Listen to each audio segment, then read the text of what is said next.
Good morning, everybody. Welcome to the North Dallas Plano Career Focus Group. It's hard to believe, December 1st, 2023. Hope everybody had a good Thanksgiving. Our agenda this morning, let me move this out of the way here. Our agenda this morning is we'll start it with success stories. I did hear about one landing in the past week. Hopefully there's more out there. We'll then go to our 30-second introductions. We'll then hear from our committee reports, hear about the PIC crew, the interview success workshop, the career tip of the week. And then we'll have our main event, which today happens to be open forum, just about the top of the hour. For those people on Zoom, if you have any questions throughout the presentation, well, you can just unmute your mic and ask them when we start talking, when we do open forum. But if you'd like to start entering your contact information in the chat window, that would be great. For those watching on Facebook, if you have any questions, and you'd like to have questions answered during open forum, please just put it in the comment field and we'll be sure to get those questions answered for you. Please note this event is being recorded and is currently live on Facebook. The recording will be on the Career DFW Facebook page and the Career USA YouTube channel for others to view in the future. By participating in this event, you give consent for your name and picture to appear. Please note that any comments you put in the Zoom chat window will not appear in the recording. And by the way, today's recording will be, goes up on the YouTube channel, will be recording number 576. So there's a bunch out there on there. We've done over 700 total workshops since COVID started. All right. Well, good morning, everybody. My name is Jeff Morris. Back in 2007, I took over leading and facilitating the North Dallas Plano Career Focus Group. This group's been around since the late 1990s. Like I said, I took it over in 2007. The prior leader landed a job and said, who wants to take over? And I guess I was not sitting on my hands, and so I've been doing that ever since. In 2008, I saw there was a need, and I created a website called careerdfw.org, a website to help those unemployed in the Dallas-Fort Worth area. In 2012, I launched a second website, careerusa.org, to help those around the United States. I have written a book called What I've Learned About Your Job Search That You May Not Know. It is available on Amazon. If you see me in person, I always have copies with me. And since 2017, I've been a member of the practice interview team. You'll hear more about that in just a moment. Well, we'd like to start the meeting off with good news. Do we have anybody online with good news to share, with landing to share? Anybody? Anybody here? No donuts today, so I guess we didn't. All right, well, I did hear about one landing. Let me get to it. Linda Ferris landed. Just wanted to drop you a note of thanks and share that I've landed. She started a new compensation specialist job on Monday. Well, she sent me the email on Monday, so this was this past Monday. She's very excited about it. Thank you for your programming and encouragement. The interview sessions and the guidance really helped. Thanks again, and very best regards. Linda makes our 41st landing that I'm aware of out of this group. So 41 down, and all of you ought to go. So 41 for the year. So that's our one landing that I am aware of. Great news. Congratulations to her. All right. What we'd love everybody to do who's online right now, put in your 30-second introductions. We want to know who you are. Put in your phone number, email address, position you're looking for, 2 or 3 target companies, and then hit the return key. What I will do with that information is I will put all that onto I'll update the roster, which you will get a copy of this afternoon. So if I know you're with us, we'll get that out to you. For those who were with us last week or the week before Thanksgiving, I've made one little change just to sort of make my fingers not have to type as much anymore. Is I'm only put all your information in the chat window, and I'll use that to make sure I update the roster, but I'm only going to list your name and your target companies, what you're looking for help with, which should make it a little bit easier. So if you happen to see a target company of somebody on the roster or on the email this afternoon, open up the roster. You'll have their phone number, their email address right there to be able to help them make that contact. So I thought that would sort of clean the list up a little bit, make it easier to scan. Otherwise, there's just so much information out there. For everybody here in the room, we'll let you give us your 30-second introductions in just a second. So we'll put 30 seconds on the clock.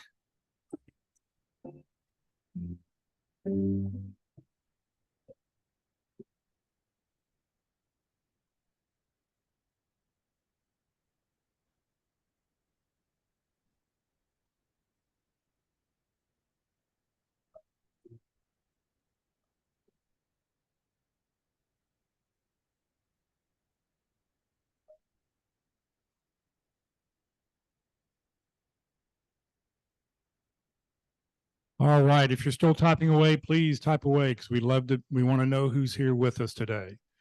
All right. Let's see here. Okay. What we want to do now is for those people that are here who've joined us live in person, we're going to allow them an opportunity to give their 30-second introduction. So let me turn on the camera so y'all can see them over there. Let me get rid of this. And I will pass the mic around.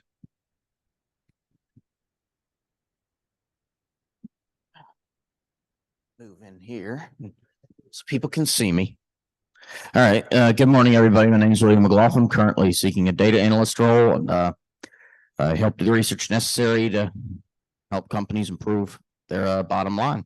Need contacts at Sedgwick and NTT Data. Again, my name is William McLaughlin. Thank you very much. Hello, everyone. My name is Mark Knezik, and I'm an IT project manager specializing in application software releases. And I am looking for a target company, contacts at a target company called Truck Stop. My name is Mark Knezik. Truck Stop?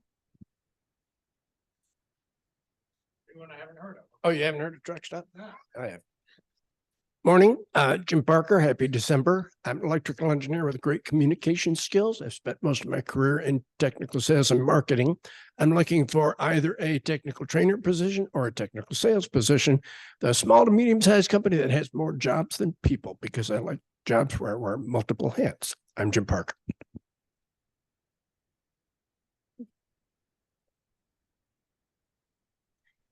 Hi, everyone. I'm Heidi Torres, and I am a career development consultant. I help people find their perfect job. So while I'm also looking for a job at the same time. My name is Heidi Torres, or you can look at me on LinkedIn and I'm HR Heidi.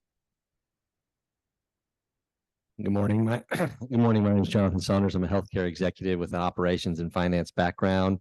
I help healthcare companies grow their revenue. Most recently created a robotic assisted surgery program. My name is Jonathan Saunders. I'm looking for contacts at HCA or UT Southwestern. Thank you. Great. All righty. And for those people that are here in the room with us, if you'd like to see the Dallas Morning News or Dallas Business Journal, best places, top places to work, please glance through that. Just make sure that it's here so I can bring it back next week. All right. Let's see here. Two websites I want to mention, two totally free websites, Career DFW, careerusa.org. They are there just to help you, the job seekers. I think you may have gotten an email last week saying we extended our Cyber Monday specials. So the websites are still totally free.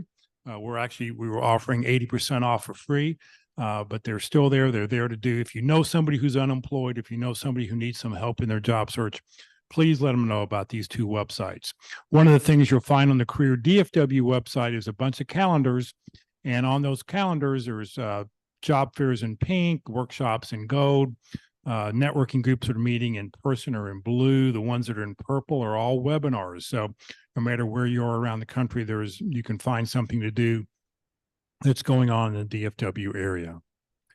All right, let me talk about the practice interview team for just a second. Remember your resume. Whoop, hold on a second. Oh, okay. All right, let me turn this off. Give me just a second here. Spotlight.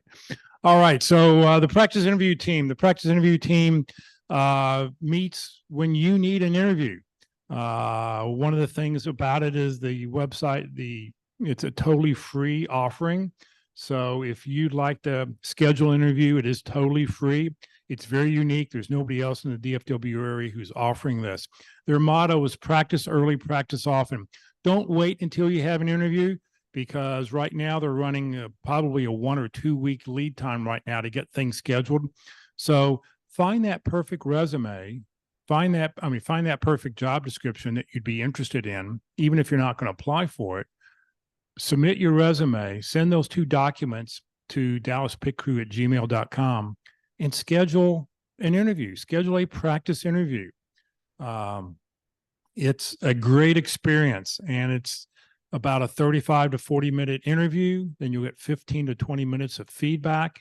You don't get feedback when you go to a real interview, but they will give you real practical feedback. The event's recorded if you do it online via Zoom. They are also meeting in person. So the 1st and 3rd Wednesdays of December, they'll be meeting in person. The 2nd Wednesday in December will be online. So they meet right here at Christ United Methodist Church, same room that we're in right now. There's no online option when they are meeting in person, but we're hoping to change that come January or February to be able to broadcast those also for those people who live out of town. So come join us, the Dallas Pit Crew. Remember, your LinkedIn profile, your resume are not going to get you a job. What they will get you is a phone call. How well you practice your interviewing skills, that's what's going to get you your next job. All right, Walt's not with us. Walt happened to have shoulder surgery yesterday, and he's going to be out for a couple weeks. But I just want to mention he will not be doing any sessions this coming Tuesday. But if you'd like to schedule a workshop with him, he does he'll interview 2 different people. It's a great workshop. He talks about interviewing with confidence, selling who you are, what you do, and how you can help. It's a totally free workshop. He wants to be able to help you out. If you scan that QR code, it'll start an email to Walt. Just fill in the blanks and change whatever you need to change there. And he will let you know when his next availability is. You can also check out his LinkedIn profile. And on that LinkedIn profile, his phone number, his email address is right there. And you can reach out to Walt and ask him about availability. Like I said, he is scheduling. I know he's going to take off this next week, but after that, I'm sure he'll be ready to go again because he'll be ready to get moving after surgery. So reach out to Walt if you're interested. It's a great tool. It's actually probably, you may want to do this before you do a regular practice interview, but don't wait. Practice now. And it's okay to practice 2, 3, or 4 times because you will get better every time you practice your interviewing skills. All right, it's time to hear about the career tip of the week. Every week, there's a brand new tip on the Career DFW and careerusa.org websites. I hope you all checked out the tip last week, our Thanksgiving tip. If not, it is up there. You'll be able to go back and look at it if you're interested. But Rosanna is with us, and she's going to tell us about this week's tip. Good morning, Rosanna.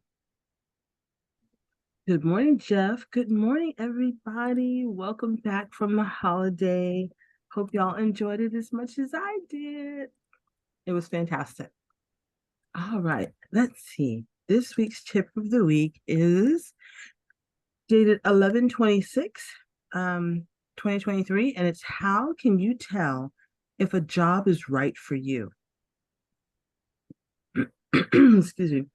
Ask these overt questions, organizational psychologists say, and this article is by Gao Chao Tung. So employee disengagement is costing the global economy a whopping $8.8 trillion, according to recent Gallup report. The reason, only 23% of workers consider themselves to be thriving at work, and is that people are simply not in the right jobs, according to organizational psychologist Andre Martin. When you're in a wrong fit, your energy has to go to other things, like modulating negative behavior or emotions. And that's according to the author of Wrong Fit, Right Fit, told by CNBC Make It. You have to figure out ways to be successful inside of a system.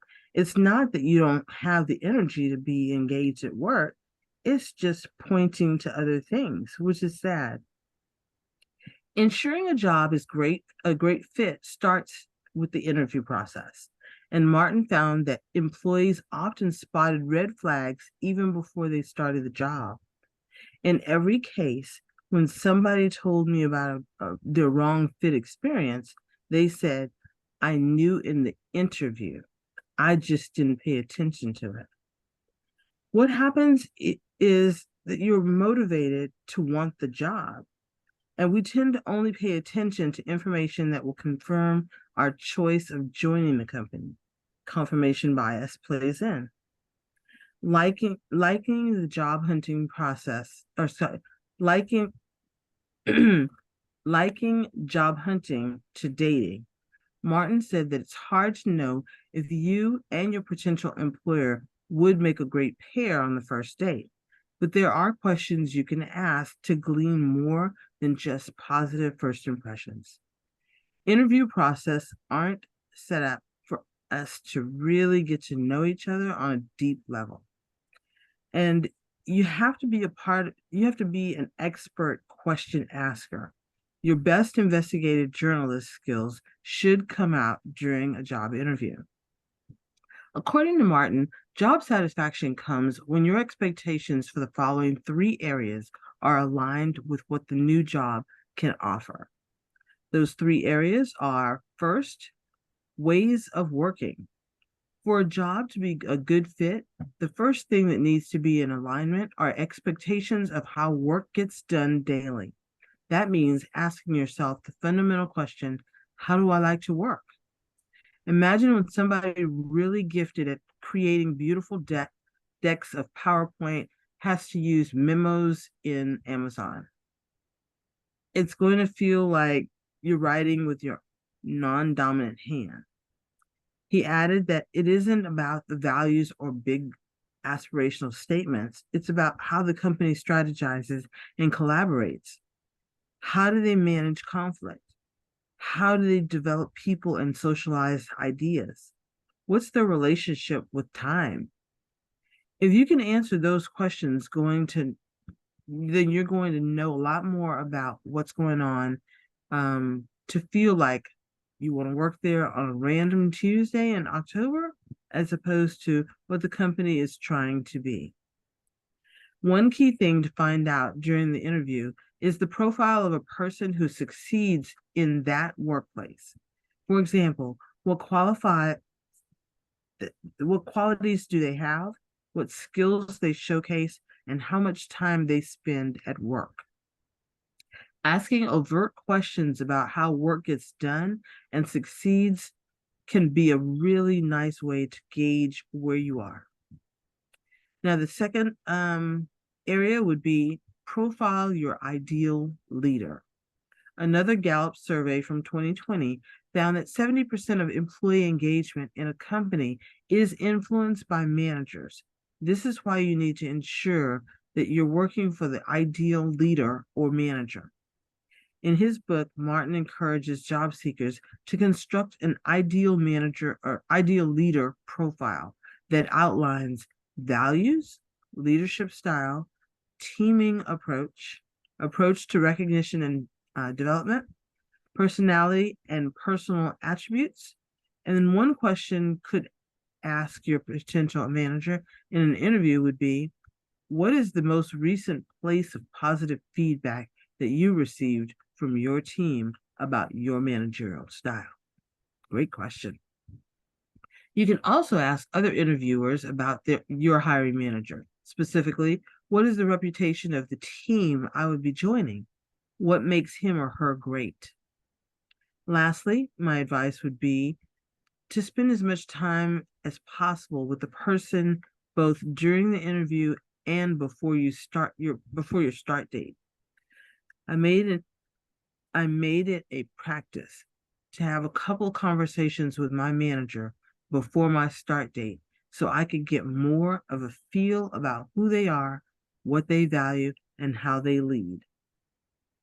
And then the third area that they want you to focus on is don't sweat the whole job description. Job descriptions are typical, like a laundry list of all the things that you could possibly do in the job. But according to Martin, a realistic job preview should be about 2 or 3 top deliverables for the next 6 months. And then you can ask yourself, Are those near-term deliverables aligned to my superpowers or strengths? And he added, if they are, you can have an easy road to your first win. But if they're not, then right off the bat, you're struggling to show that you're competent, and then it's just a hard thing to recover from. Being really certain that you can excel at a job in the first 90 days is also a good way to prevent the need to switch jobs. Every time you move to a new company, you have to recreate your network, and then you have to relearn all the ways of working. You have to prove that you are credible and capable. And then all of the things take energy that can be a really long time, hard process for people, and we underestimate that. So keep all of these tips in mind and review the article for additional refreshers. But this is the tip of the week dated 11/26 of 2023. How can you tell if a job is right for you? Have a great weekend, everybody. Zena, thank you very, very much. All right. Today, come join us today at lunch. We're going to go to Jason's Deli. We'll meet there at 11:45, 4801 West Parker Road, Suite 105. It's on the northeast corner of Parker and Preston if you'd like to come join us. So come join us, Jason's Deli, today at 11:45. I like to mention this once a month. Career DFW and the North Dallas Plano Career Focus Group are two different organizations. Career DFW is a 501c3 that I started back in 2008 to help the unemployed in the Dallas-Fort Worth area and now around the United States. The North Dallas Plano Career Focus Group are a bunch of great people who get together every Friday morning. They've been doing it since the late 1990s. The common thread is that I happen to lead both organizations, not the Friday group of Career DFW. If you'd like to overthrow me here and take over what I do on Friday mornings, you're welcome to do so at any time, but you're not going to get Career DFW out of my hands. So I just need to mention that. This is not the Friday group of Career DFW. All right. Our main event in just a moment is we're going to do open forum. We'll talk about whatever it is you'd like to talk about your job search. But I just want to mention upcoming the next couple of weeks. Next Friday, Locke Alderson will be with us to talk about what recruiters look for on resumes. And then in 2 weeks, your 2023 taxes, what you need to think about before the end of the year. Susan Holly has been with us for 10, 11, 12 years now. She's sort of been the last speaker of the year to sort of sum up what you may need to think about, what kind of tax changes are happening, what you can deduct, what you can't deduct. So if you have any tax questions, you're welcome to send them to me and I'll forward them on to Susan so she'll talk about them. She's a senior tax consultant with Block Associates, used to be called H&R Block. She can actually represent you in front of the IRS if you happen to get that dreaded letter. So the event will not be recorded on the 15th, as in H&R Block doesn't allow it. So you will need to watch it live if you want to watch it in 2 weeks. All right, we're going to do open forum now. So what we'd love for everybody to do is turn on your camera so we can see who you are. I'm going to stop sharing here so we can see everybody up there. So turn on your cameras and we are going to talk about whatever you'd like to talk about in job search. So question, here we go. All right, for those here in the room, we only have one mic in the room, so it's going to be passed along. So give us a second here. We're talking about Pat Romboletti. When I started last night's session, right at the beginning, one of the person mentioned in chat that they had tried to connect with somebody and do a connecting message, and LinkedIn told them that they exceeded their quota for the month. According to them, you're limited to like 10 messages with your connect request. Have you heard anything about that?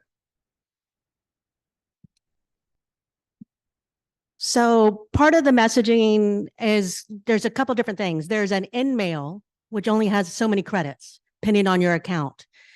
Also, if you mass send out, even in your regular LinkedIn without the credits, but if you send in mass emails, even if they're through connections, but it's the same message, the algorithm blocks after so long.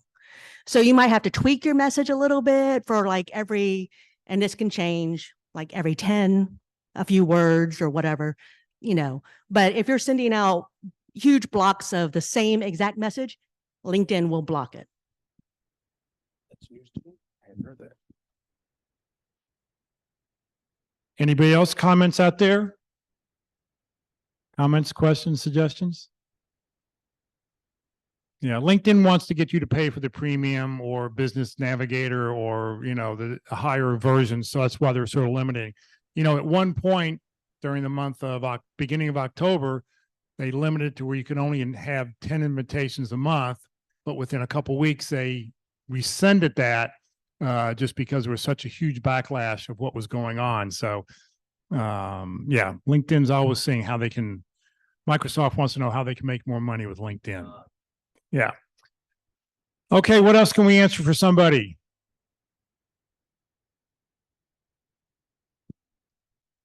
Okay, it's going to be a short meeting if we don't come up with some questions here. Question, all right, here we go. Hold on. What's everyone's thoughts on putting your Strength Finder top 5 in your about section on LinkedIn? Is that something that's could it be positive or could it be conceived as negative? I don't know what everyone's thoughts are on that. I blow hot and cold. I've got it on my LinkedIn profile, but it's not in the about section. I've got a separate attachment for it. My general experience is that about half the people that I interview with have heard of Strengths Finders and are interested, and the other half have no idea what it is. So it wouldn't be necessarily positive from their perspective. Can we add same question for putting it on your resume? The answer will go for both. I think it's really how you translate your strengths. So I am all for strength finders. But if you just say and this is just throwing this out because I'm an achiever, restorative, input, but you don't know what that means or how you can translate it, then yeah, half the people you're talking about don't know what you're talking about. We're like, oh, that doesn't mean anything. But if you can say, oh, I'm an executor because I can get these done on a deadline. These are my superpowers, and you break it out for them, that I would do that. But I would not just put on a resume like these are my strengths and use their terms. I think I'm going to show you here. I'm going to show you my LinkedIn profile here in just a second. I would say if you're going to put your strength finders on your resume, I would put it at the very, very bottom underneath education. Okay, because it's a minor detail that if they want to see it, they'll want to see it. But as far as your LinkedIn profile, and let me go here, share screen. Hold on.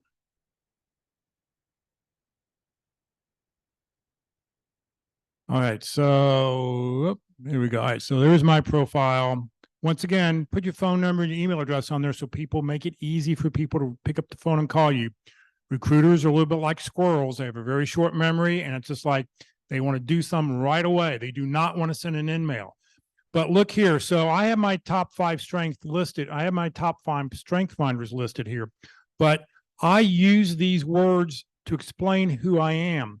So my first one is strategic. So I offer strategic leadership. I am a maximizer. So I maximize by transforming something. So I've used the terms that Strength Finders gave me to explain to somebody who it is. Because if you're a woo, what's that going to mean to somebody if you don't explain to them what is a woo? So, I've just used the words because I agree this is who I am, and so if I use these 5 words, you'll see those 5 words. There's maximizing, what's the next one? Analytical. Yeah, here I'm analytical by looking at all the factors, so I use those sentences to build it into your profile. So I say use them because I think Strength Finders is really good about explaining to somebody who you are. And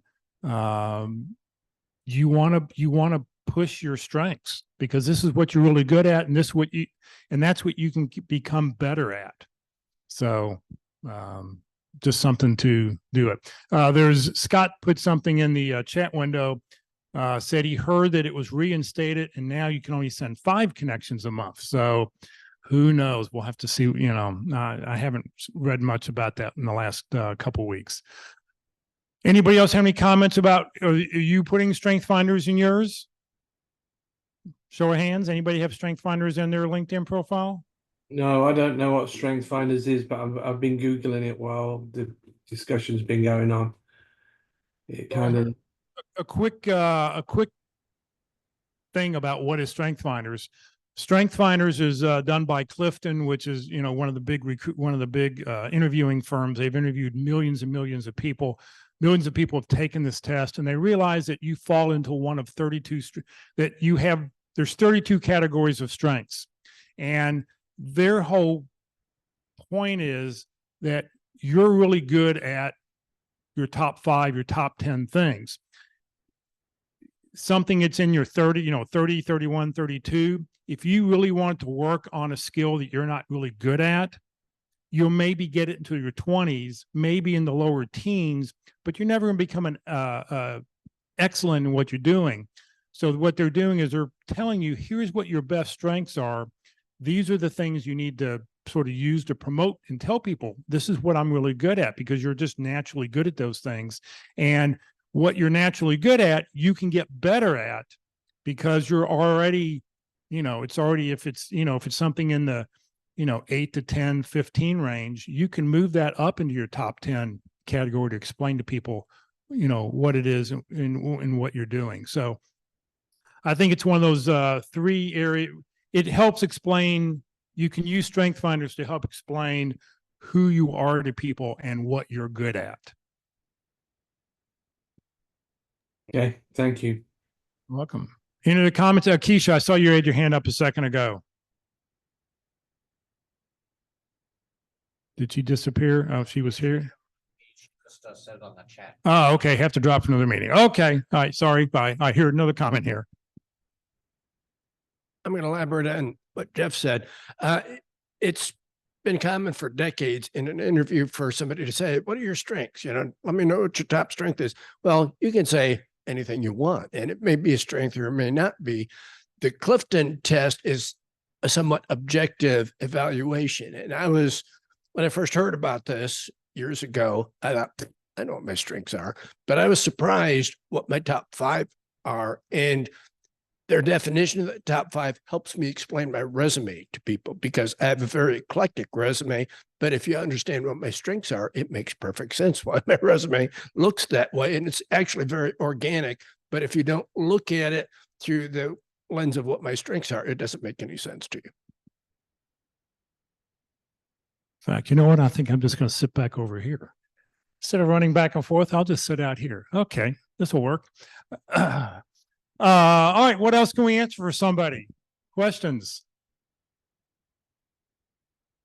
So I've noticed that things are really slowing down.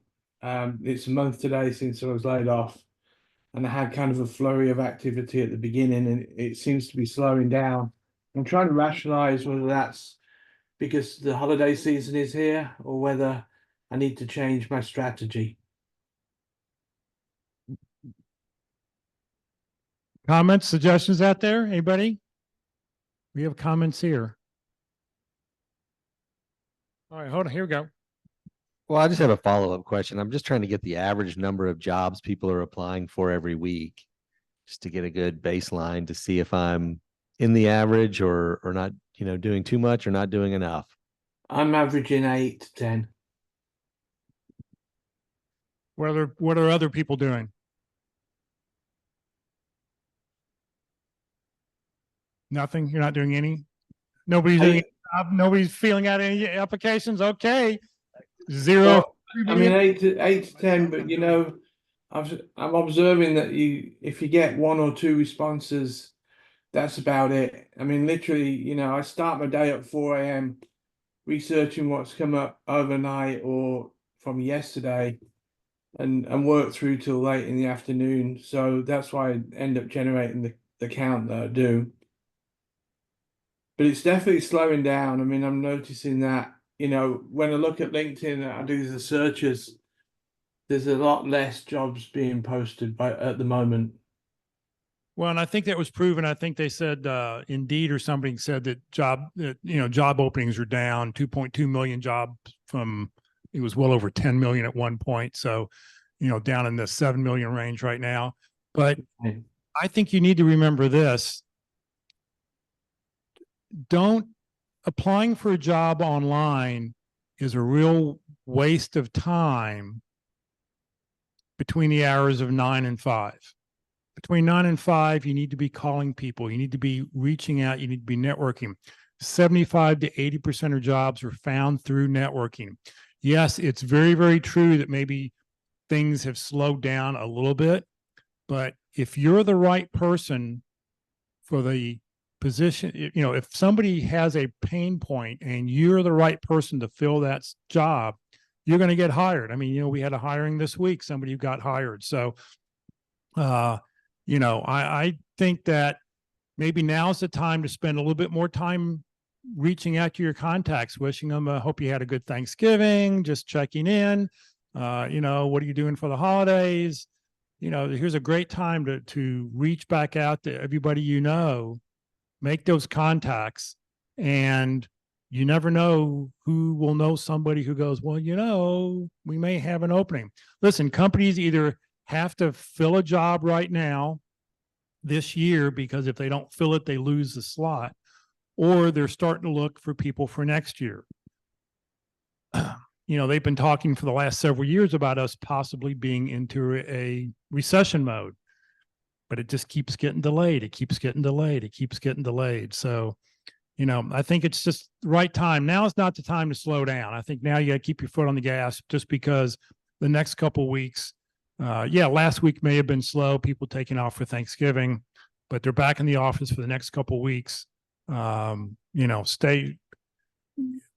Keep reaching out, keep doing things. If you find a job you're interested in, you apply online, but then you've got to go look on LinkedIn. Who do I know? How can I connect with somebody inside the company to hand deliver my resume, my bio, something to the hiring manager or to somebody in HR? Somebody else? Check. So my question has to do with something that, speaking of waste of time, I've got related to that. So it's regarding something my parents just bothered me about yesterday. I, for the life of me, just cannot understand why someone would want to just waste decades of their life to be eligible for some program that is going to get you a negative rate of return of what you pay into it. I'm talking social insecurity, as Dave Ramsey and I like to call it. And then I just don't see how they're just beneficial like that. Like even Medicare, I still think it's a sham.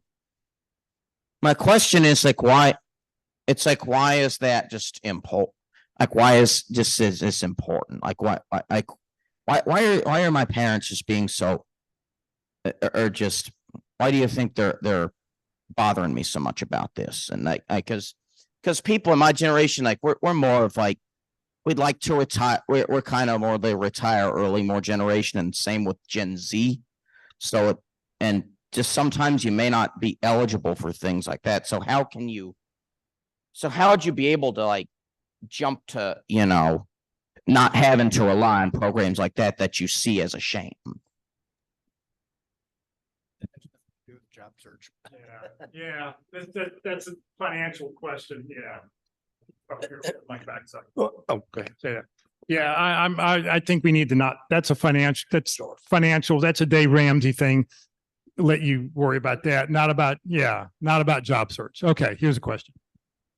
Going back to what we were talking about just a moment ago, if you're new to the job search market, like the fellow who's been on the newly out there for about a month or so, you're going to get a lot of activity. You're going to see a lot of opportunities. You're going to apply for a lot of jobs.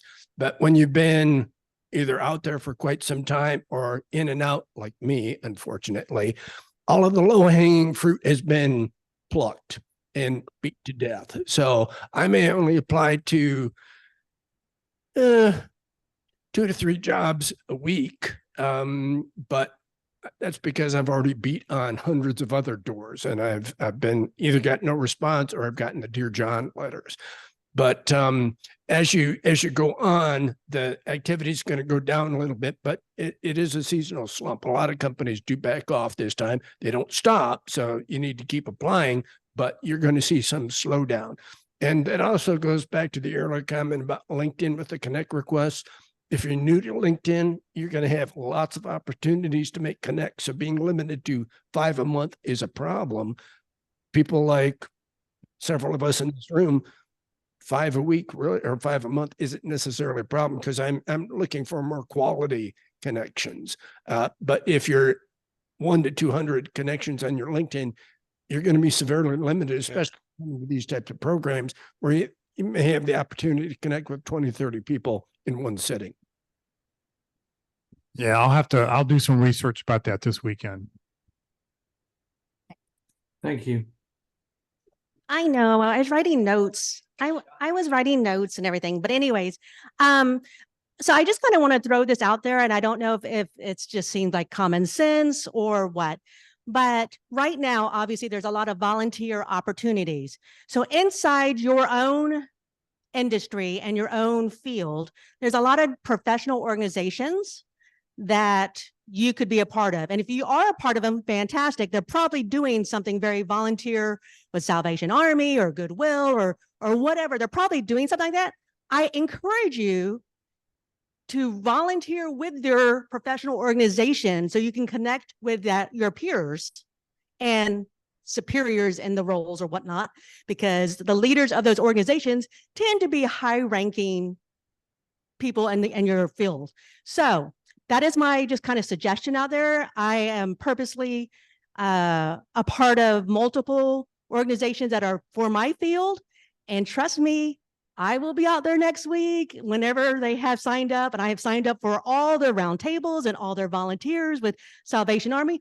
I will be connecting with, hopefully, extending my circle of influence, networking, net friends. So through that, and doing a good thing also. In fact, Heidi has a whole networking thing, and it just so happens I was going to replay it here in 2 weeks. So if you want to do it live, you can I was going to send you an email. If you want to do it live, you can do it live, or okay, in a couple of weeks here. Well, second Thursday of the month in December, we'll talk all about networking through the holidays and helping company, because it's great. It's a great opportunity to go and meet people. Yeah. So my next question actually is job search related. So just know, I know it. No, my last one didn't end up being that, but this is about values. Like,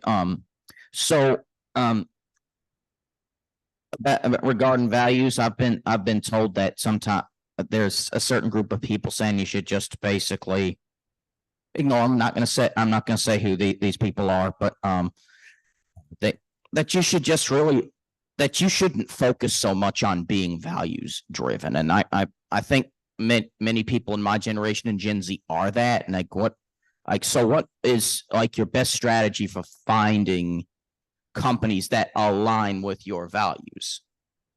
What kind of strategies do you use to find those kinds of companies that do align with your values?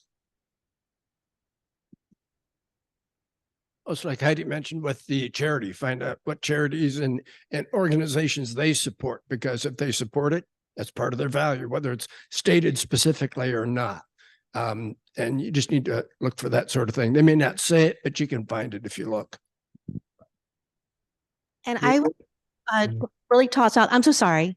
But sometimes you can do research on the company because they'll have their own mission statement, and then finding out where they on their webpage, what kind of activities they use and be a part of.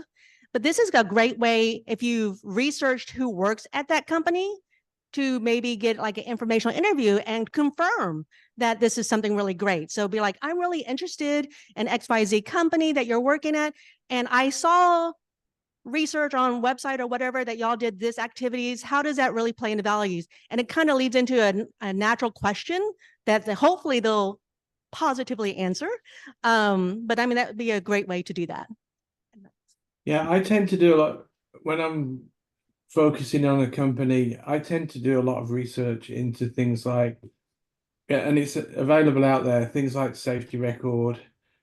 I go through the people that work there on LinkedIn, because in my mind, a reference is a two-way street. So, you know, if it gets to the point where references are being pulled, I have no qualms about reaching out to a current employee and getting some information. Obviously, very tactfully do it. I don't just dive in and start interrogating people. But I think, you know, there's also a lot of tools out there that have feedback from employees that have left or employees that are there, kind of the Glassdoor places and things like that. That you can get a lot of, you've got to pass through the emotional noise. There's quite a bit of emotional noise in some of those, but you can build up a pretty good picture of what a company's like by looking through that sort of information. Anybody else? I mean, I think values are important. I think, you know, you've got to, you know, if you don't agree with what the company's mission and goals are, you know, do you want to be working for Lockheed? You know, you okay making things that kill other people? I mean, you know, you got to have those values. Is that what you want to do? Or do you want to, you know, go work for Baskin Robbins that makes everybody happy, you know? So, you know, values are important to go check. All right, what else can we answer for somebody? I wanted to add on to the comments about volunteering. Yes. I realized that when I was working, I was engaging with customers all the time on the phone. And I felt like I needed to keep that customer service skill up. So I did the Salvation Army bell ringing, and I'm going to the food pantry, those types of where you really get to engage with the community so that I can keep up that customer service and being very comfortable talking with strangers and just random people. Yeah, it's also a good idea, you know, the skills that you have, what you do on a day-to-day basis, offer those skills to a nonprofit to be able to help them out, because I'm sure all nonprofits can use as much help as they can. If you can offer them and you've got some great skills, and you can then use that, you know, as a volunteering experience to be able to explain to people, I'm still using my skills because I was volunteering, helping somebody out. We had a lady in this organization who was volunteering at the Texas North Food Bank for 2 or 3 days a week. And I used to get her in her case, you're spending so much time doing that. Why? I mean, you know, you need to be looking for a job. And she said, oh no, it's really been good. You know, they've moved me. I'm in the office now. I'm learning this new computer program I've never used before. And about 6 months later, she got a job using the same kind of computer skills. I was using Salesforce. I forget which program it was, but using one of the content management systems or the database systems. That's what she got a job doing because she had learned how to use the system while volunteering. So you just never, ever know. All right, what else can we answer? What else can we talk about? All right, go back to that. Values are important, and it varies from person to person how important it is to you. But when you interview with a company, as gets mentioned quite often, it's not about you. It's about the company. What can you do for the company? The flip side of that coin with regards to values is that the company's not there to make you happy. The company's there to make money, and they will do what they need to do to make money in their particular space. This is a timely example, but if you look at Anheuser-Busch with Bud Light, they tried to make some people happy and they lost a ton of money. Now, what are they going to do as a company? I have no idea. But when you interview with somebody, it's your job to find out if their values align with yours. It's not their job to align their values with you, because if a company has 1,000 employees, there's going to be 1,000 different values. The company's not going to be able to make themselves likable to everybody, and that's not their job. It's your job to find a company that is a fit for you. Ava, why don't you go ahead and give us your 30-second introduction. Tell us who you are, what you do, and how you can help people.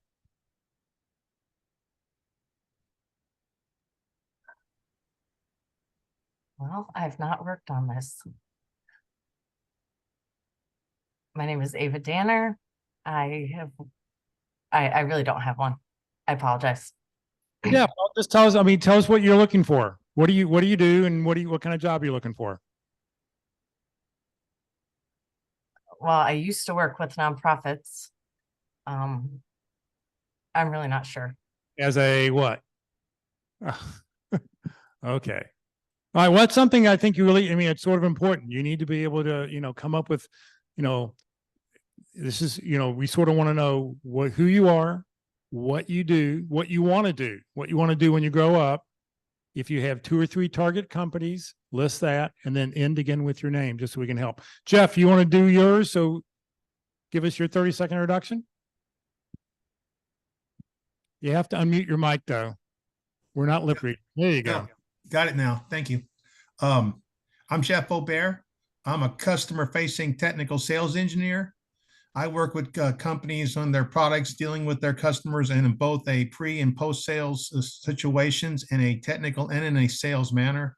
Identify customer pain points that we can make the proper recommendations for that sale, as well as supporting the customers after the sale. And I'm Jeff Aubert. Jeff, thank you very much. Lisa.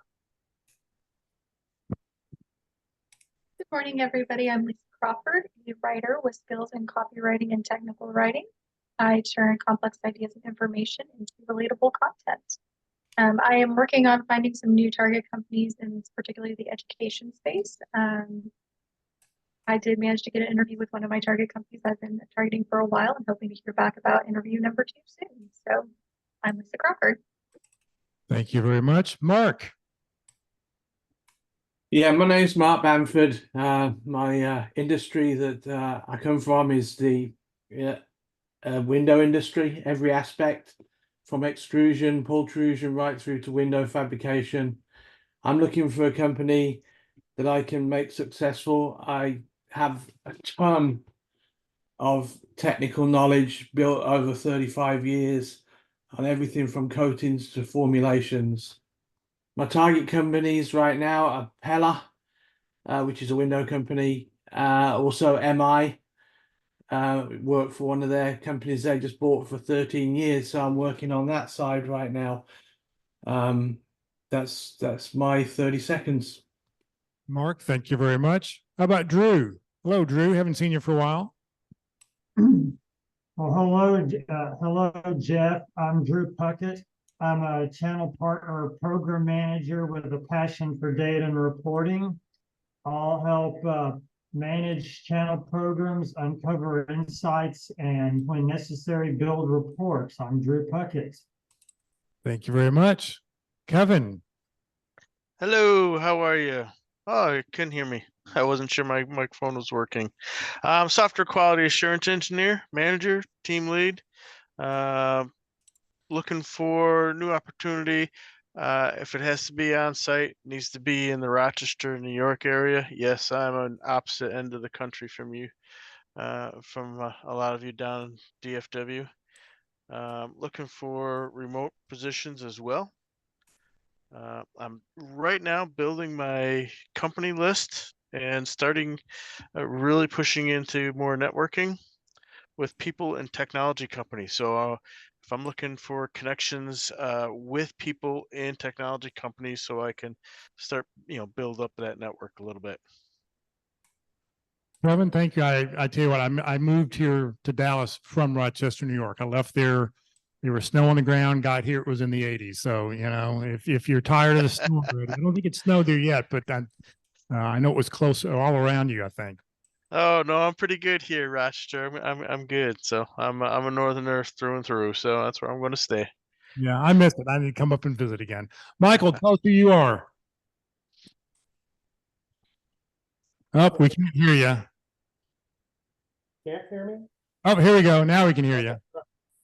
Michael Cruz, corporate financial plan analysis background. My experience includes budgeting, forecasting, reporting, closing my books, capital investments, audits, overseeing invoice processing, purchasing. I'm looking for a financial director or senior financial manager role with a small team reporting to me. My background is primarily high tech. Have a lot of experience supporting IT organizations from a financial perspective.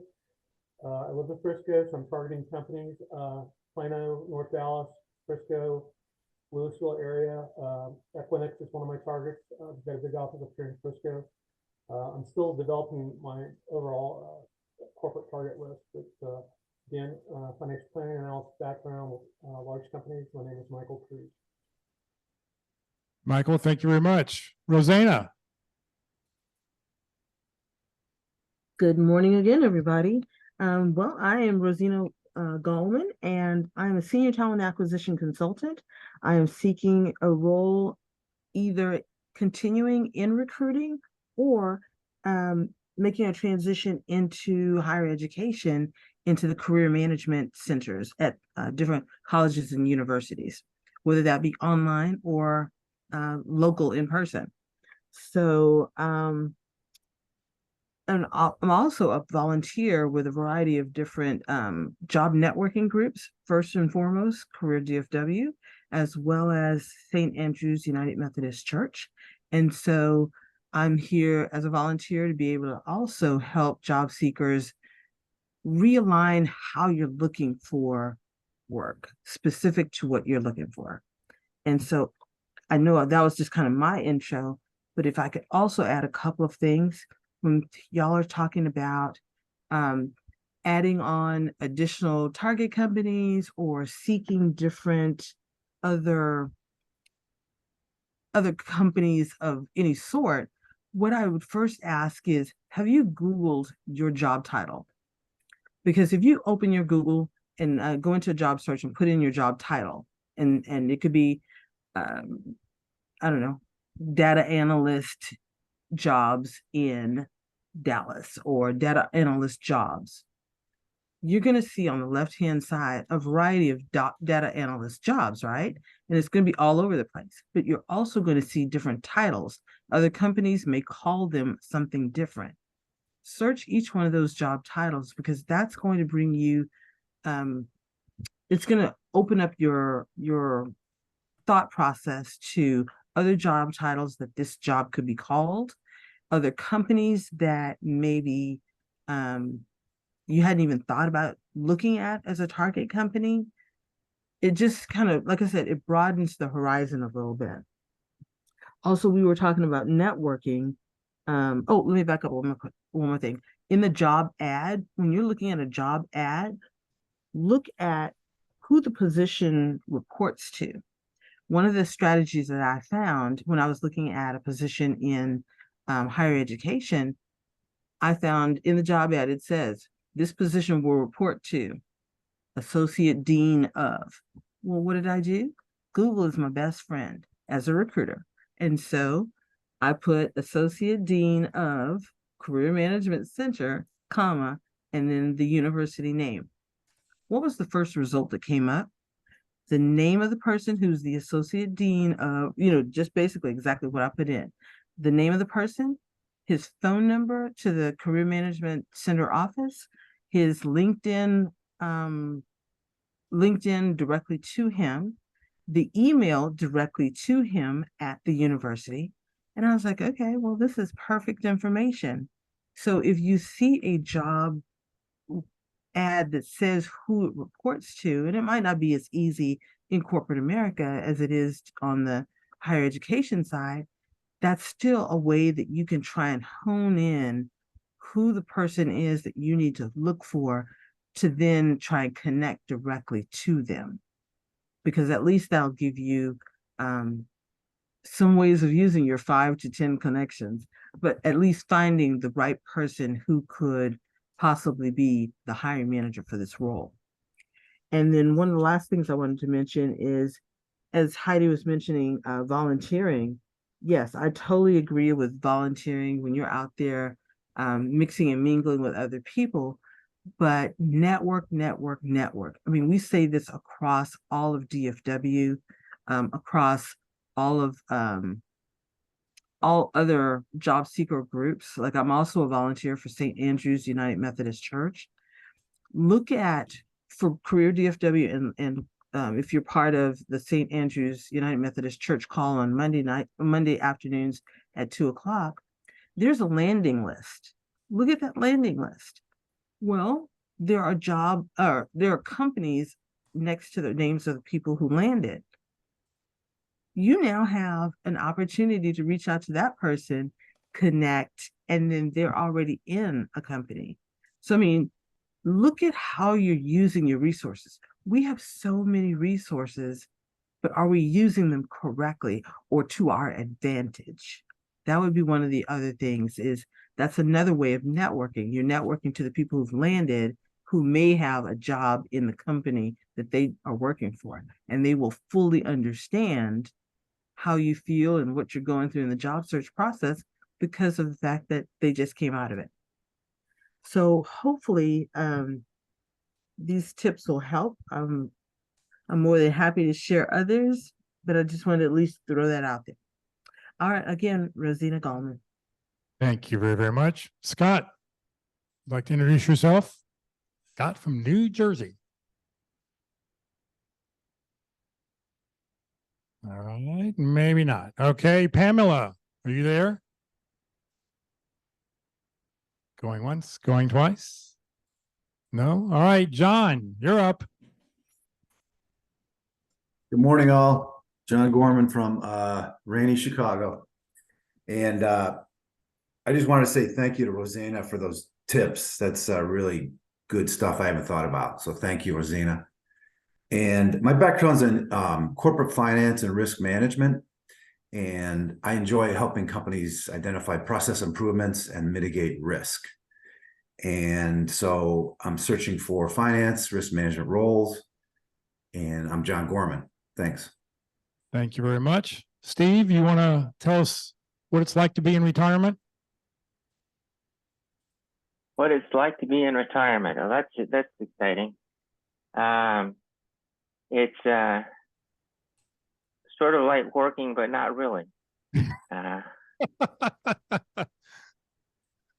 What did you used to? Tell us what you used to do. I was a programmer, a .NET programmer in the most recently. Before that, I was in the high performance computing business, and I spent many years in that business. So that's sort of it. I like coming to these job groups because I can figure out what people are doing, and maybe I will get back into the business. Who knows?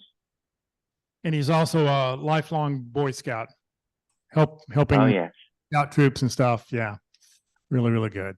All right, what else can we answer for somebody? What else can we answer in somebody's job search question you've got?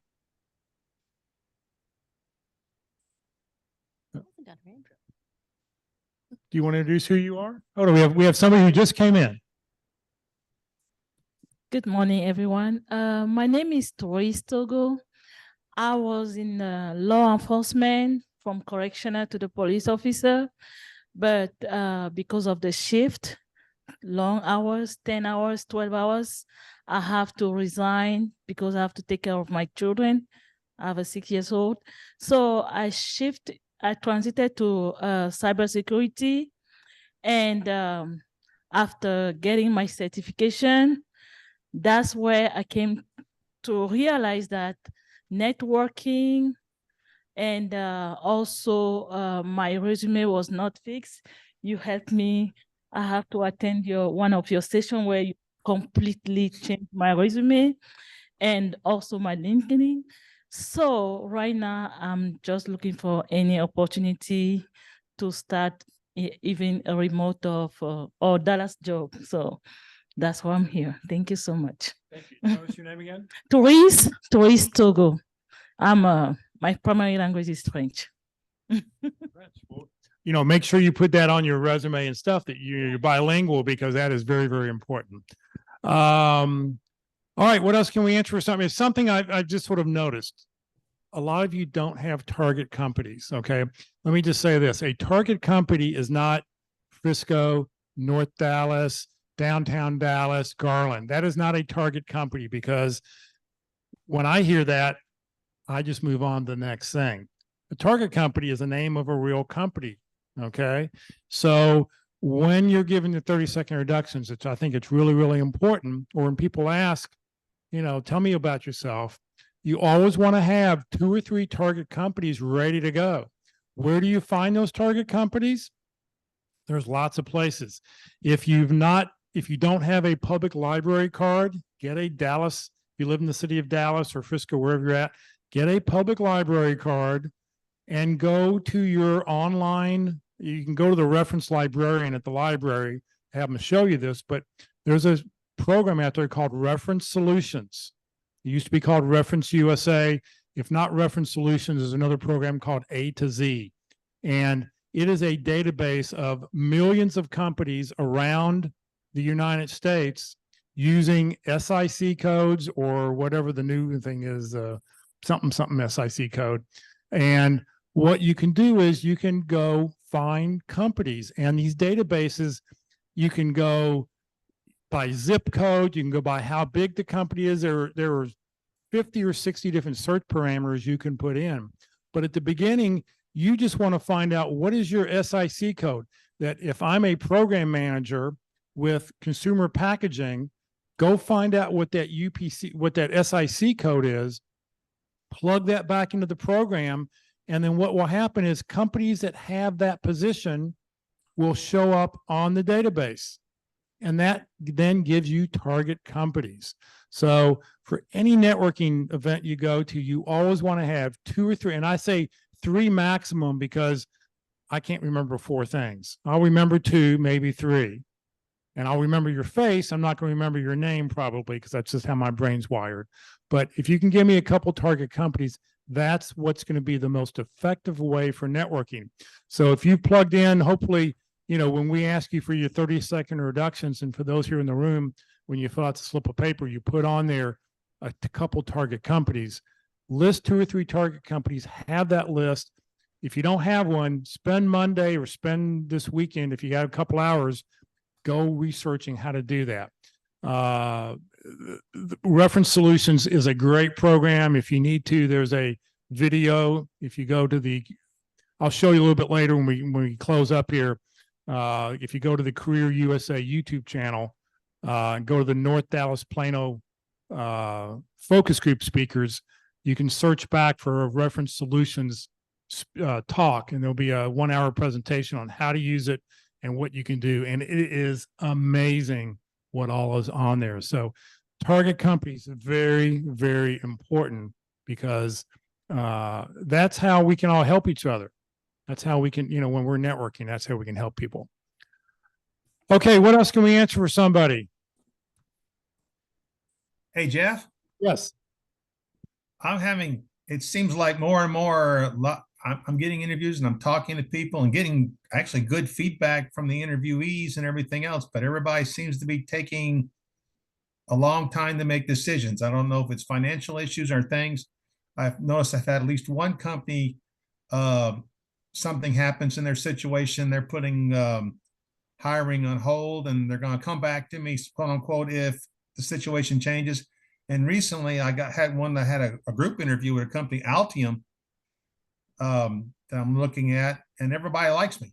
I mean, the recruiter's sitting there going, "Oh, I like it." He tells me everybody in the team loved talking to you, and we're just going to need a few weeks to figure, and everybody needs a few weeks. It's really kind of strange. I get good feedback, and yet I'm hearing that people are just taking longer and longer to make decisions, or I guess to get extra positions open. I guess it's the state of the economy. I was wondering if everybody else is seeing this. Everybody seems to be wanting, a lot of more interviews. And when they do like you, they're still taking several weeks to make decisions. Yeah, I think I'm seeing some of that as well. I've been talking to a company who is willing to create a job for me, and they've been telling me that for 4 weeks and nothing's happened. So when I reach out to the person that I'm dealing with there, he tells me that they're extremely busy, and I think the company downsized to a different level, so everything's stretched. So new people don't seem to be the priority right now, in my opinion, from what I see. Yeah, I think that's true. You're going to find some companies we're on the edge of a recession or in a recession. So a lot of companies are kind of hanging on that edge and they're not really sure what's going on. So they want to keep their options open. And there's an expression here years ago. This isn't the right one, but it's like a candidate in a bottle. People will companies will interview and they'll line up a couple and they'll put you on the shelf. And it's like, okay, if we decide what's going on in a couple, we'll get back to you. Now, from our perspective, that's very rude. But from their perspective, their business, I hate to put it in that they don't care what you think. They're doing what's best for them, and they want to keep their options open. They want to find the best candidates and kind of keep feelers as to what's going on in the market. But they really don't care how you think, and it's unfortunate. So last week I was actually at a talent acquisition roundtable, and from the other side, so I'm just going to be your devil's advocate on the other side, they are actually having issues with, it's not that they don't want you. And it's like you got the interview and they have people lined up. Part of it is the process. So you have multiple layers. You have the recruiter, you have the hiring manager, you have the finance person weighing in, you have the HR manager all weighing in, and they all have to submit, if you will, approvals and this kind of thing, and then their background checks. And it is a lot. And it is one of that they are really working hard. I mean, that's the biggest complaint from the TA side and talent management is we are losing candidates because we can't onboard them fast enough. There's not a solution. Some companies are faster than others, but the bigger the company, the slower, the more amount of time it takes. So it's not, I'm just letting y'all know, it's really not that they don't want you. It's just that's, even if you have the most high demand job, I've seen it. They're like, oh, we really want this person. And another company hired them just because they were just 2 days faster, or something like that. So don't give up. But it's unfortunately it is the way it is. And at this time of year, yes, people already have their budgets maxed out. So, some of them are waiting to get budget approval for next year before they can actually bring some people on to that. I wasn't even thinking about that, but yeah, you have the regulatory and the legal aspects of it. There's a cost to interview, but there's a bigger cost to actually bringing somebody on board. And they want to make sure that once you're on board, you're going to stay long enough to make that investment worthwhile. Because once you're on board, it's not just that they have all the costs associated with that. They close out that position, which shuts down the whole interview process. And if you wind up leaving after a week or a month or so, they have to start from scratch again. And it takes a long time to get that process up. So they really have to dot the I's and cross the T's for anything other than a very elementary type position. Yeah, I think what Heidi said, the bigger the company, the slower it is to do something, which sort of something I'd like to tell people is don't look at smaller companies, look at companies with 100 employees or less. Number one, you probably can wear multiple hats, as Jim wants to wear multiple hats. And you get to do multiple things, and you get to be a bigger fish in a smaller sea when you're working for a smaller company. So don't rule out. I remember we had a candidate here, it's probably 8-10 years ago, and he was really torn. He'd always come from big, giant companies, Fortune 500 companies, and he was interviewing with this company that only had 30 employees. And he was really torn about trying to take the position. Well, he actually took it, and I met with him about a year later. We had lunch, and he said, "This is the best thing I ever did because I'm getting to do this and this and this. I never got to do all these things. I'm getting to actually sort of steer the ship a little bit because I'm making a difference and I can see what I'm doing. Where when I worked at a bigger company, I couldn't see anything. I mean, my daughter tells me the same thing. She worked for IBM, and in the 2.5 years she was there, her project never really advanced. I mean, they were doing some things, but it never advanced. Now where she's working, company has less than 600 employees. Every 3 months, boom, this project's done. She's on to something a little bit different, and she keeps developing things. So don't rule out those smaller companies.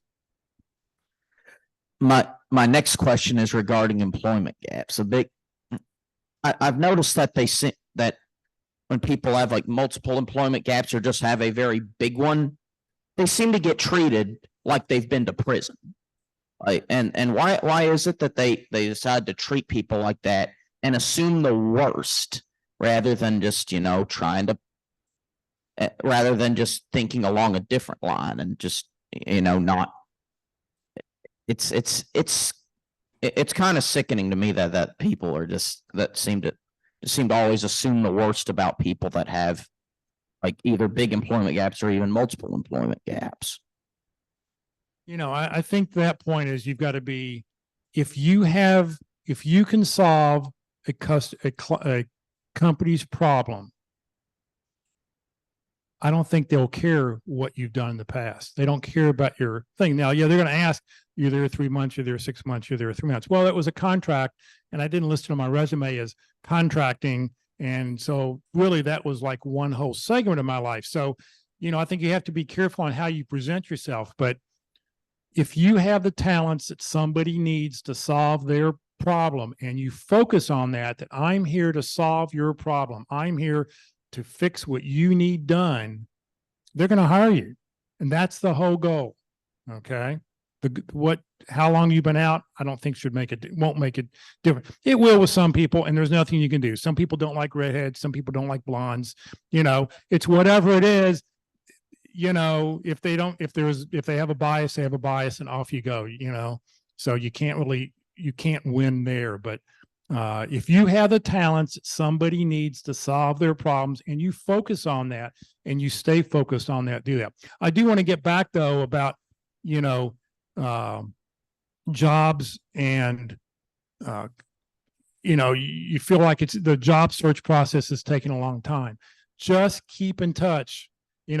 Some companies, like Mark said, they downsize their feet they're putting out fires every day. When you're putting out fires, the last thing they want to do, yes, they need to hire somebody to make it easier, but yet they're too busy putting out fires so that they don't have time to do that kind of stuff. So, just stay in contact with these companies, whatever it is, once a week, find out from them, how often do you want me to follow up, and just continue to do it and follow up. We're all in sales. What we have to do is we have to sell ourselves why we can help them and just remind them, hey, here's something, I can help you. You mentioned this is a problem you're having. I've got this. Just remind them of what it is you can do to help them out to solve their problem. All right. What else can we answer for somebody? Let's see. You're coming up 10 till 11. Okay. I have a question that kind of spurred by the meeting that I was at yesterday.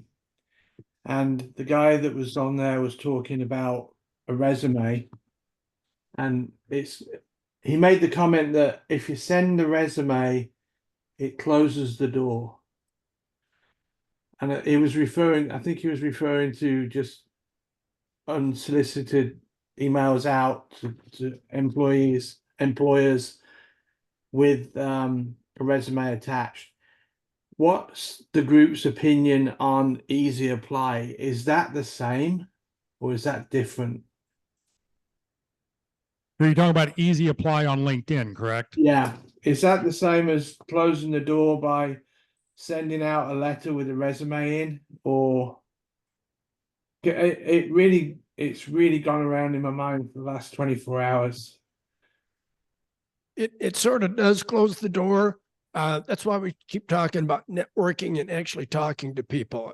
If you have a conversation, it's back and forth and you can continue that. You send somebody a piece of paper or hit send, it just gets filed someplace and maybe it gets maybe it doesn't. That's, I think, what they're referring to when they say the door is closed, because you've applied, they've got your paperwork. Maybe we'll get back to you. Okay. I think what he was talking about yesterday is that you never want to send an unsolicited resume out, because when you do that, you've then said, help me, I'm looking for a job. I'm unemployed. I'm looking for a job.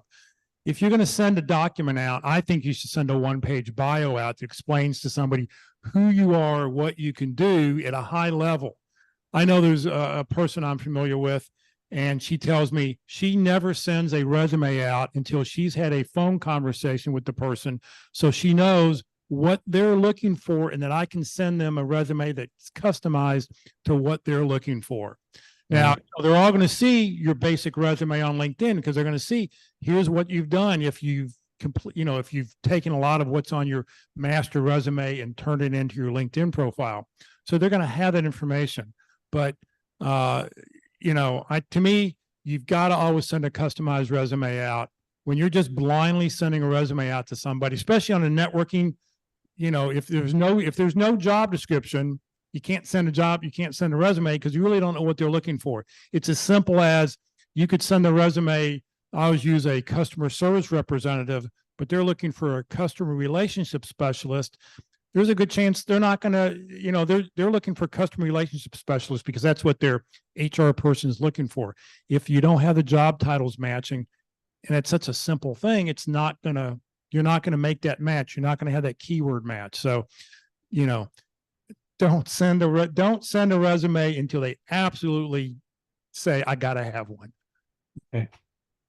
Thank you. But I just want to add, so that is all correct. But the difference with the easy apply on LinkedIn, you're actually applying for the role. That is actually an application of that. It's just a format, a way to send it. So if you have already connected and you want to actually apply, then yes, hit easy apply. Still tailor your resume. I mean, because it will actually allow you to drop in your resume with a cover letter. Go ahead and drop, do that and fill that out. So that's just separate. It's two separate things versus sending a cold call resume just randomly to someone. Yeah, that's not going to work. But if you actually have made the connection and you want to apply for the role, by all means, you can use LinkedIn Apply and apply for that role and then attach your tailored resume to it. Okay, thank you. But still, the most important thing is network. Once you've sent that application in, who do I know in that company that I can do something with? The story, I'll tell you another story here. All the stories are true. They all came from this group on Fridays. When you've been doing this for 16 years now, you come up with lots of stories you hear from people. And this is what I did once. I saw an ad in a newspaper. Remember those? You get the ink on your hands and stuff. I actually saw an ad in the newspaper, a couple lines. I applied for it. And, the email address had the name of the company. So I went to LinkedIn, typed in that company name. Well, lo and behold, there was somebody in this Friday group who was connected to somebody at that company. I reached out to the person here in this group. They connected me with that. He happened to be a salesperson at that company. That person reached out to me by dinner time, that night by dinner time. He reached out to me, said, sure, send me your resume. I'll hand deliver it in the morning. 9 o'clock in the morning, he sends me an email. Just drop your resume off to the hiring manager. And about a half hour later, I'm on the phone with that hiring manager talking to them, just because I went and filled out the application, but I also then networked and who could I connect with to get me in to talk to somebody. In 2 days, it was done. Now it wasn't the right job because what they were looking for wasn't really what I was. They didn't have a really good, when you have a newspaper ad, you only have a couple lines and it really wasn't a lot explaining what it was, but it wasn't a good match. But still, in 2 days, I was talking to the hiring manager from a company that I saw in an ad. So, when you see something, and a lot of times, a lot of the jobs on LinkedIn, it says who posted it. So find that person's name, Google it, whatever, get their email address. If you know the name of the company, you know the name of the person, if they don't have a phone number, call the front desk. And then, hey, I'm trying to reach so-and-so. Can you give me that person's phone number? Call them up and say, I just saw your ad. I can do the job for you. And let them know that. Make it easy, because when you can call somebody up and say, I can do that job, they're going to talk to you. Then it's up to you to sell it. Okay, what else can we talk about? A lot of good topics today. Did I not? Anybody I didn't do? Anthony, your screen is black, so I wasn't sure what's going on. Do you want to give us your 30-second introduction, Anthony? Maybe not. Okay. We'll go one more chance. Scott? Pamela? No? Okay. All right. Make sure we got everybody. I think I got everybody. Yeah. What else can we answer for anybody? Anybody else have a question? Comment? Suggestion? Okay. Kevin, I see you unmuted your mic. Are you thinking of one? Yeah, I was kind of figuring out what I wanted to ask. So I've been making some connections on LinkedIn. I'll send out, I can connect with people, or I can send a message to people because we're in the same, we're connected in the same group, for example. And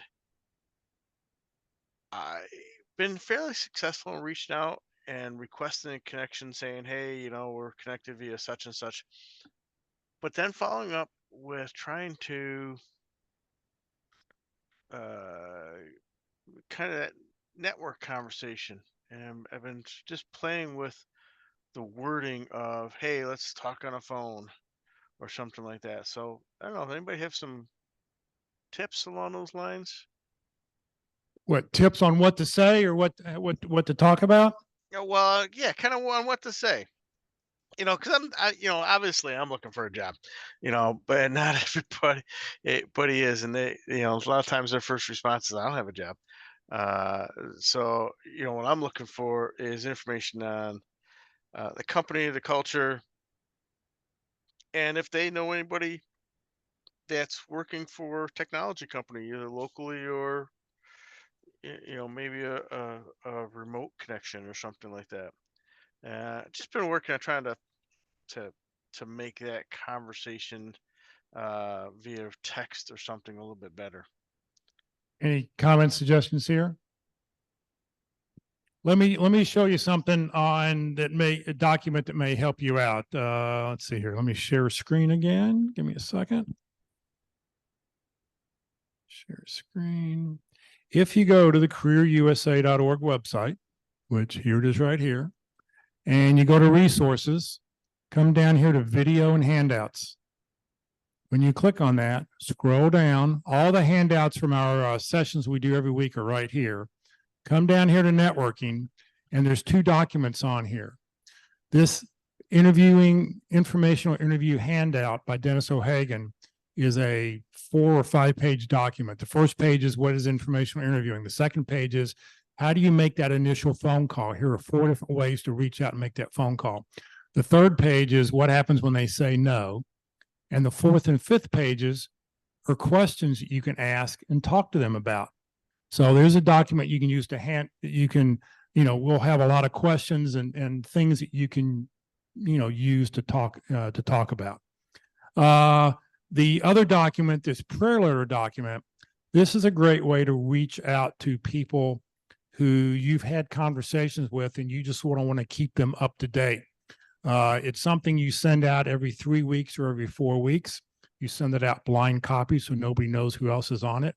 But if you send it out every couple weeks, I've seen this tool become very, very effective in people landing very quickly because this is a great way to tell people what you're doing. You're always listing a couple target companies. If they know people who list, you list 3 target companies in it. If you just follow the format, you'll see it works really, really, really, really well. So, if you're looking for something or what to say, let's see if I can open this up here if it pops open. So this is the Dennis O'Hagan one. Let me get down here. How to, 4 approaches on how to call somebody. What happens if they, don't have time right now. If they say, well, just send me your resume, which you don't want to do ever. We've already talked about that. But then here's some suggested questions that you can ask. Okay. And, just to find out about them. The most important thing whenever you're doing an information interview is to, at the end of it, ask, who else do you recommend I talk to? Can you give me 1 or 2 names? And then you use that to do it. I took it when I took a job in Rochester, New York. I was living in Louisville, Kentucky at the time. I found that when I would talk to somebody, well, who else do you recommend I talk to? Who else do you recommend I talk to? And it was the 7th connection of where I actually landed my job at. So A gave to B to C to D to E to F to G, and G is where I got the job. So, you could just sort of track it out that way. So always ask, who else do you recommend I talk to? And is it okay if I use your name? Yep. So- Yeah. Those are all stuff that's coming back to me. Last time I did this was almost 14 years ago. And we had a very good networking organization up here in Rochester. So a lot of this stuff I've done is just digging it back out of the memory bank here on how to do it and getting used to doing it again. Okay. So, Well, folks good. like- Hopefully we're sparking some memories here for you. Absolutely. Which, This you know, is nighttime this as is you a- try to go to sleep at night. You go, oh, wait, I got to remember how to do that. Yeah. Oh yeah. Yeah. Actually, I just want to say that this is a top-notch, great group organization. Um, this is hard to find an organization like this, and you're all online and across the country. And this is a great job. So, Jeff, I want to thank you for what you're doing and helping us out here. Thank you very much. Thank you for the kind words. Anybody else? Time for one more question from anybody? Oh, hey, hold on. We got some resources we're going to share. All right, hold on. Okay, so I was actually at a job link, and I don't know how much AI have y'all used, but I just want to share some of this. So obviously some of this you probably have already known a little bit about. There is obviously Indeed is actually part of it, but JobScan is another great one. Sonara and SkillSyncer can help you with keywords and phrases that apply when you apply. And there is actually Hired, which will help you with your cover letters and your interview preps. There's also Prepper and Interview Ace that will help you with mock interviews, preparing for, you can actually do mock interviews, obviously, with that. So if you can't happen to get into pit crew, you can kind of use this to help you with interview skills. But a lot of times I find that job seekers also don't know their market worth. So Honeypot and salary.com can help you discover what your fair pay rate and help with negotiation tips. So I will happily share, if you want to reach out to me on LinkedIn, Heidi Torres at LinkedIn or HR Heidi, I'll be happy to share these with you too. So if you didn't get it jotted down, I took a picture of that. So I'll put it in the email. I'll put it out this afternoon. So as long as I have everybody's email address, while she was reading it, I took a picture over her shoulder. He didn't see it. We'll get that posted for everybody. All right. Anybody else before we wrap up? All right. Let me share a screen here and we'll wrap up with a few more slides. Next week, our speaker will be Locke Alderson. He'll talk about what recruiters are looking for in resumes. If you've not put your introduction in the chat window, please do so we can get you on the roster, and we'll make sure we get a copy of that document that Heidi mentioned. So put in the Zoom, give us your phone, email address. And like I said, all I'm going to put in the all your information will be on the roster. And we mentioned earlier, about the St. Andrews has a list of everybody who's their alumni who have graduated, people who have gotten a full-time job. Also, check out on our roster when you put out, one of the tabs is the alumni tab, and there are alumni on there going back to prior to me taking over this job. So, or, doing this. So there are people who have landed back in 2007, 6, maybe 5. I don't really remember how far back the list goes, but that Excel list has got people, companies that are on there. They may not work there anymore, but they still would be a contact who you never know who they still may know. So check out that roster. And as long as I have your email address, I will be sure to get that to you this afternoon. All right, Career FW, Career Say, we're putting on training 4 days a week. Please join us next Tuesday. Terry Sullivan will be with us for LinkedIn Tuesday at 1:00 Central. How to create a LinkedIn brand. It tells your key contacts and prospects who you are, what you do, and how you can help. The event will not be recorded. Terry does not allow it to be recorded. So if you want to see it, you will need to watch it live. Next Wednesday, the practice interview team will be meeting live and in person right here at Christ United Methodist Church. There'll be no online session, but our next online session where you can watch a practice interview online will be on December 13th. Skip that one. And then this coming Thursday, meaning the first Thursday in December, we will talk all about effective resumes, primarily resumes. We'll talk primarily about formatting, basic formatting, what what recruiters are going to see, and if you're applying for an ATS system, how to make sure your resume is going to get through the ATS system. So this session has been recorded. Later this afternoon, it will be up on the Career DFW Facebook page and the Career USA YouTube channel. On the Career USA YouTube channels, we were talking a little bit earlier, if you go to playlist, every video I goes into a playlist. You can then, if you look at where that red circle is, the North Dallas Plano Career Focus Group speakers, if you click on view full playlist, you can go back and you can scan down and watch any of the speakers we've had here over the last 3 years. Just remember, 3.5 years. Just remember that the speakers start about 25 to 30 minutes into the video, because we start recording at the very beginning. But, if the person if you're not sure about reference solutions, just scan down. I think it was last summer. I think it was like in June or July when we did June, July, August timeframe. You can go back and find that there. Come join us today for lunch. Jason's Deli, 4801 West Parker Road, the northeast corner of Parker and Preston.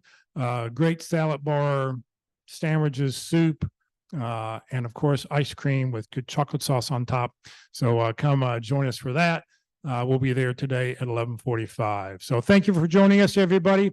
Have a great weekend, and we will see you next week. Thanks, Jeff.